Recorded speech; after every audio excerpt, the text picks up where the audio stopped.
พี่น้องเอาละโว้ยเช้าตื่นนะเช้าเช้าตื่นหมูน้อยลูกสาวหล่าผู้จัดการตุกติ๊กน้อยกับไมพัชรีดังกว่าคนแล้วดังกว่าศิลปินแล้วพี่น้องเอ๋ยล่าสุดเจ้าภาพโทรมาจ้างไมพัชรีไปเสพไปงานบอกว่าวันที่10ที่งานนั้นเอาเช้าตื่นไปด้วยนะพัชระ เจ้าภาพอยากจ้างเสาตือพี่น้องเอ๋ยอุ้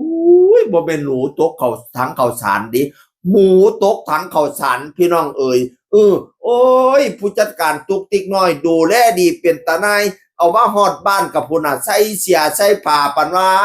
เลี้ยงหมูปันว่าเลี้ยงหมาน้อยพี่น้องเอ๋ยโอ้ยมื้อเช้าสีแดงมื้อแลงสีสิวสุดนั่นสุดนี่นั่นน่ะโอ้ยสีชมพูอองตองเป็นตาฮักเนาะอันนี้ฮู้จักความว่าแต่เอิ้นว่าสันแลนมาเคยเห็นแต่เลี้ยงหมาปล่อยเอาได้เลี้ยงหมูปล่อยบ่ได้เลี้ยงใส่คอกนี่พี่น้องมันแลนอยู่ในอาณาจักร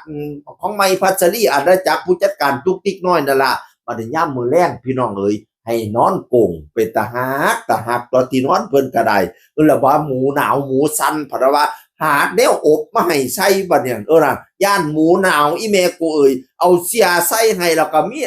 เอาแนวอบให้พร้อมว้า จะมันหนูตกสัง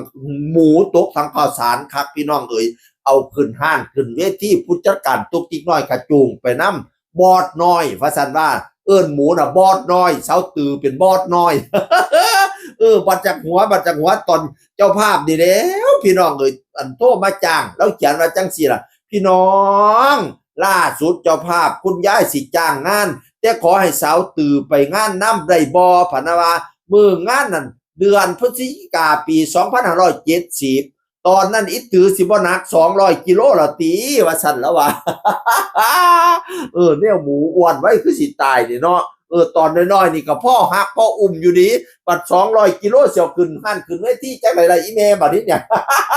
ปี70พุ่นไปงานเจ้านั่นแหมโทรมาจ้างอยากให้สาวตือไปนำว่าซั่นว่าโอ๊ยแสดงว่าเราติดตามไมพัสดีกับผู้จัดการทุกทิกน้อยจังเนาะ ก็เป็นตาฮักแค่ดอกอันเพิ่นตื่นนี่ก็ได้พี่น้องเอ้ยได้มาแต่ส้นแดนหมูน้อยตัวนี้ตอนแรกว่าแม่นสิซื้อบักส้นแดนว่าแม่นตัวเถิกเอาไปเอามาซื้อเป็นผู้หญิงก็เลยเอิ้นชื่อว่าสาวตือว่าใส่ชื่อดีแต่ว่าสาวตือพี่น้องเอ้ยอุ้ยสีชมพูอองตองพุ่นน่ะดูดนมปั่นลูกน้อยอ้อยอินเล่นน้ำดีเป็นตาหนายผู้จัดการตุกติ๊กน้อยน่ะสูตรก็หลายสูตรให้มื้อเช้าสีแดงมื้อแลงสีสิวก็ยังว่า สาวตือมีคนจ้างเหรอมีคนจ้างเหรอจ้างใบพัสนีได้ให้เอาสาวตือไปน้ำปี70ถ้าเบิ่งโลดอ้วนบักใหญ่ละฮอดปี70เสียงคือคนเก่าเว้าสู่ฟังสวัสดีครับสวัสดีครับ